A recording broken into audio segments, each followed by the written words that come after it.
Hello dear students, how are you all? You all are welcome back in Maharana Pratap International Academy's online session. हम पढ़ रहे थे class 5th का chapter number 11 life in water. Chapter हमने देख लिया था। आज मैं आपको चैप्टर के क्वेश्चन आंसर्स एक्सप्लेन कर देती हूँ, तो आप इन क्वेश्चन आंसर्स को नोटबुक में कर लीजिएगा। Additional questions for practice, observation and recording. Question number 1, look at the picture given below and take the adaptation that helps this animal to survive in its habitat. हमको picture को देखकर बताना है कि ये जो एनिमल है मतलब कौन सा है, पोलर बियर है, तो इन्होंने कौन सा एडेप्टेशन एक्सेप्ट किया है ताकि वह अपने हैबिटेट में जी सके। तो क्या एक्सेप्ट किया है, हमने सबसे पहले पढ़ा था थिक फर, ठीक है ना, मोटे मोटे जो बाल होते हैं वह इसका एडेप्टेशन है ताकि वह एकदम स्नो वाले एरिया में भी आराम से रह सके। तो आपको ऑप्शंस नहीं लिखने हैं और आपको पिक्चर भी नहीं बनाना है, आप खाली क्वेश्चन लिख के आंसर लिख सकते हैं। थिक फर इसका आंसर है। हम सभी जानते हैं कि जो पोलर बियर होता है उसकी बहुत ही मोटी स्किन होती है और उस पर भी उनके मोटे मोटे बाल होते हैं ताकि उनको ठंड ना लगे। नेक्स्ट क्वेश्चन है, list 3 adaptations that help a fish to easily swim in water. वहाँ 3 एडेप्टेशन बताने हैं जो फिश को पानी के अंदर आसानी से रहने में मदद करते हैं या फिर आसानी से तैरने में मदद करते हैं। तो हमने जो लास्ट टॉपिक था वो हमारा वही पढ़ा था कि एक्वेटिक एनिमल्स, और एक्वेटिक एनिमल्स में हमने फिश के बारे में पढ़ा था जो हमारे चैप्टर का लास्ट टॉपिक था। उसमें हमने देखा था कि जो 3 पॉइंट्स है, कौन से, एक तो फिश की स्ट्रीम्ड लाइन बॉडी, बहुत ही इजी है, लास्ट टॉपिक के पढ़ा था, आप सभी को याद होगा। तीनों पॉइंट्स भी हैं हमारे पास में, स्ट्रीम्ड लाइन बॉडी, उसके जो गिल्स होते हैं वो, और उसके जो पंख यानी कि जो फिन्स होते हैं वो, ये जो तीनों चीजें हैं वो फिश को पानी में आसानी से तैरने में मदद करती हैं। बहुत ही इजी है, streamline body, gills, fins. Next question है, what is meant by adaptation. Adaptation का क्या मतलब होता है, तो आपको यहाँ पर एडेप्टेशन की डेफिनेशन लिखनी है। All plants and animals develop some physical characteristics according to the surroundings in which they live, this is called adaptation. बहुत ही इजी है क्योंकि ये पढ़ाते टाइम शायद मैंने बताया भी था आपको कि आपको नोटबुक में लिखनी है। अगर आपने नहीं लिखी है तो आप इस क्वेश्चन के आंसर में डेफिनेशन ये वाली लिख लीजिएगा, और इस डेफिनेशन को मैंने आपको एक्सप्लेन भी किया है तो आपको समझ में भी आ गया होगा। ठीक है बेटा, तो ये आपको लिखना है ऑल प्लांट्स एंड एनिमल्स से लगाकर एडेप्टेशन तक। ऐसा नहीं करना है कि पूरा का पूरा आप यही टिप दो, आपको थोड़ा सा अपने दिमाग से, जैसे मैंने समझाया था हिंदी में वैसा आप उसको इंग्लिश में ट्रांसफॉर्म करके भी लिख सकते हो। यही लैंग्वेज लिखो ऐसा जरूरी नहीं है, आप आपके लैंग्वेज में भी इजी आंसर भी लिख सकते हो। अगर आपको ये लैंग्वेज याद नहीं होती है तो आप अपनी भाषा में याद कीजिएगा, कोई दिक्कत नहीं है। उसके बाद में है match the following. Match the following हमेशा मैं आपको बोलती हूँ कि आपको एक दूसरे से मैच नहीं करना है। आपको क्या करना है, कॉलम ए तो जैसा है वैसा का वैसा लिख देना है, और कॉलम बी में उसके सामने आपको क्या करना है, आंसर्स लिखने हैं। जैसे कि वाटर एसिंथ। वाटर एसिंथ क्या है, तो हमने 3 टाइप्स के एक्वेटिक प्लांट्स पढ़े थे। सबसे पहला कौन सा पढ़ा था, फ्री फ्लोटिंग एक्वेटिक प्लांट्स, उसके बाद में हमने पढ़ा था रूटेड एक्वेटिक प्लांट्स, और उसके बाद में हमने पढ़ा था सबमर्ज्ड एक्वेटिक प्लांट्स। तो वाटर एसिंथ जो है वो क्या है, आप वो जो तीनों पॉइंट्स उनको पढ़िएगा, उसी में आपको आंसर मिल जाएगा। ठीक है ना, क्योंकि हमने तीनों पढ़े थे, बहुत ही ईजी है। वाटर एसिंथ जो होता है उसकी जो रूट्स होती हैं वो मिट्टी में नहीं मिली हुई होती हैं, इस कारण वह पानी में आसानी से तैर सकता है, इसलिए वह एक फ्री फ्लोटिंग एक्वेटिक प्लांट है। आपको तीनों के आंसर वहां पर मिल जाएंगे, और फिर मैंने बता भी दिया है। वैसे मैं बताना नहीं चाह रही थी, मैं हिंट देना चाह रही थी, हालांकि जो समझदार होगा वो समझ गया होगा। बहुत ही ईजी है, इसमें कोई भी है ना रॉकेट साइंस नहीं है, बहुत ईजी है। आपको वो टॉपिक जो है वो मैंने पढ़ा दिए, उसमें नाम भी एकदम बोल्ड लेटर्स में लिखे हुए हैं, तो आप थोड़ा सा मेहनत करेंगे तो आपको आंसर मिल जाएगा। उसके बाद में लोटस। तो जो लोटस की रूट्स होती है, जड़ें होती है, वो पानी के अंदर डूबी हुई होती है, मिली हुई होती है, मिट्टी से अटैच होती है, इसलिए वह एक रूटेड एक्वेटिक प्लांट है। उसके बाद में है हाइड्रिला। हाइड्रिला जो होता है वह सबमर्ज्ड एक्वेटिक प्लांट है क्योंकि पानी के अंदर डूबा हुआ होता है। उसके बाद में है फ्रॉग। तो फ्रॉग जो होता है उसकी जो नरम स्किन होती है वह पानी में उसको सांस लेने के लिए मदद करती है, तो ऑब्वियसली जो फ्रॉग है वह मॉइस्ट स्किन से कनेक्टेड है, तो फ्रॉग की स्किन मॉइस्ट है, इसलिए ऑप्शन क्या होगा, मॉइस्ट स्किन। उसके बाद में है फिश।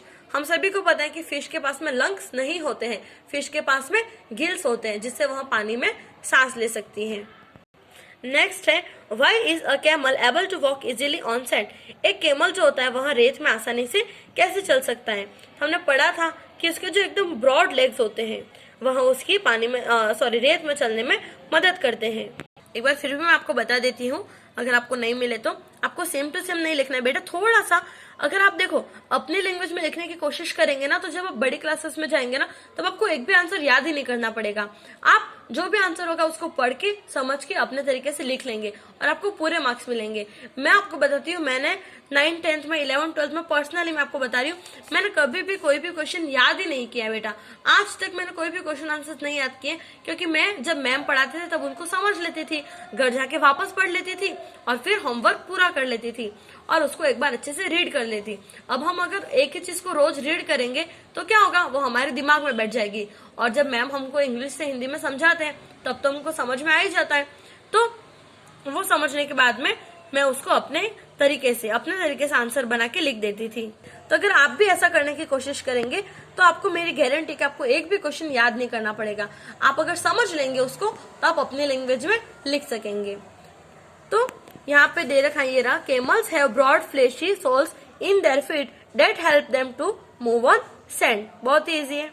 उसके बाद में जो 6 और 7 है वो आपको नोटबुक में नहीं करने हैं, ठीक है।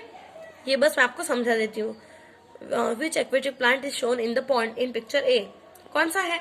वाटर एसिंथ, जो मैंने आपको बताया था, पता है वो गवरी तालाब है उधर पूरे है ऐसा मैंने कहा था, वो यही है वाटर एसिंथ पिक्चर ए में। पिक्चर बी में क्या है, लोटस को देखकर 3 क्वेश्चंस बनाने हैं।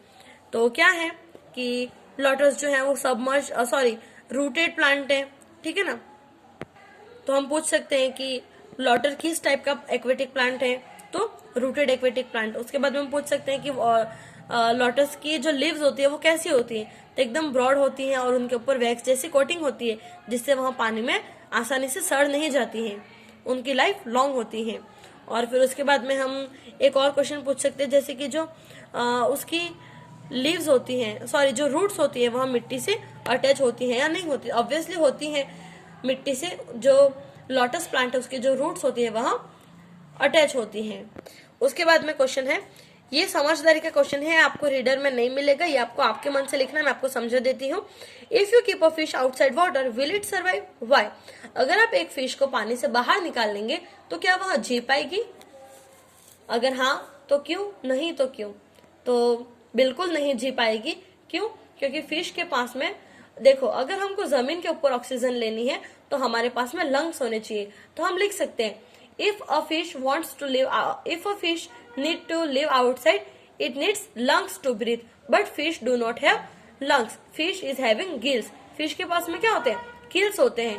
So fish is able to take breathe in the water, but the fish is not having lungs, so that it cannot breathe outside the water. इसलिए वो मर जाएगी. So the fish will not survive. ठीक है ना, हम लिख सकते हैं कि fish will not survive in water. ऐसे करके आपको स्टार्ट करना है, डायरेक्ट रीजन नहीं लिखे, पहले हमको इसका आंसर देना है। हमको पूछा है कि वह जिएगी या नहीं जिएगी, तो no, fish will not survive outside the water because the fish do not have lungs, because if a person or an animal wants to breathe or wants to live in the land, it needs lungs, but fish do not have lungs. Fish have only gills. Next है, nature makes the following organisms fit for survival in their habitat. List their adaptations. जो nature होता है वहाँ किसी भी जानवर को उसके हैबिटेट में रहने के लिए उस तरीके से बनाता है, तो वो जो होते हैं वो कोई ना कोई एडेप्टेशन एक्सेप्ट करते हैं। तो बताना है कि क्या एडेप्टेशन एक्सेप्ट किया है। फर्स्ट है पिस्टिया। ये सारा आंसर रीडर में मिल जाएंगे, बहुत ही ईजी है। आप इसके लिए लिख सकते हैं कि लोटस जो है, पिस्टिया जो है, उनकी लीव्स जो होती हैं वेक्स कोटेड लीव्स। आपको डायरेक्ट नहीं लिख देना है, पहले आप रीडर में चेक करिएगा एक बार। हो सकता है कि मैंने तो ऐसे ही बोल दिया हो, आप सोच रहे मैम ने बोला तो चलो लिख देते हैं, ऐसा नहीं करना, आपको आंसर ढूंढना है, ठीक है ना, क्योंकि आंसर्स आपको खुद से करने हैं। उसके बाद में है हाइड्रीला। फ्रॉग के क्या होता है, फ्रॉग के पास मोइस्ट स्किन, वेब्ड फीट, ठीक है ना। तो आपको लिख नहीं देना है, एक बार ढूंढिएगा फिर लिखिएगा, सारे के सारे पॉइंट्स नहीं छाप देने। मैम ने जितने भी बोले सारे लिख दो, ऐसा नहीं करना है। उसके बाद में है फिश। कोई भी एक एक एडेप्टेशन लिख दीजिएगा, चलेगा, सारे नहीं लिखेंगे तो। उसके बाद में होता है क्वेश्चन है, human make efforts to remove Eichhornia plants from ponds, give reasons. लोग जो है वो इकोर्निया प्लांट्स को तालाब से निकालने में बहुत ही एफर्ट्स लगा रहे हैं, क्यों लगाते हैं? तो आपको बहुत ही इजी है, इसका आंसर पूरा का पूरा रीडर में दिया हुआ है, आपको थोड़ा सा चेंज करके लिखना है, एकदम सेम टू सेम नहीं लिखना है, ठीक है ना। तो इकोर्निया प्लांट्स जो है वो हमारे लिए बहुत ही हार्मफुल है। तो आपको लिखना है कि humans are making efforts to remove Eichhornia plants from ponds because there are many harmful effects of the Eichhornia plants and the effects are as below. और फिर आपको इफेक्ट्स लिखने हैं। इसके 3 इफेक्ट्स हैं, तीनों के तीनों यहाँ पर दिए हुए हैं 1 2 3, लेकिन आपको थोड़ा सा चेंज करके लिखना है, एकदम सेम टू सेम लैंग्वेज। और अगर आप ये लिखेंगे ना तो आपको याद भी यही करना पड़ेगा, तो आपके लिए टफ हो जाएगा। तो आप थोड़ी सी लैंग्वेज चेंज करके लिखें। और यही पे हमारे जो क्वेश्चन आंसर है वो खत्म होते हैं। 6 और 7 को नोटबुक के अंदर नहीं करना है। तो अगर आपको ये वीडियो अच्छी लगी हो तो आप मुझे अच्छे कमेंट्स करके बताइएगा कि आपको जो मैंने आपको पढ़ाया वो आपको कैसा लगा, ठीक है ना बेटा। और मिलते हैं नेक्स्ट वीडियो में, तब तक के लिए stay happy, stay at home.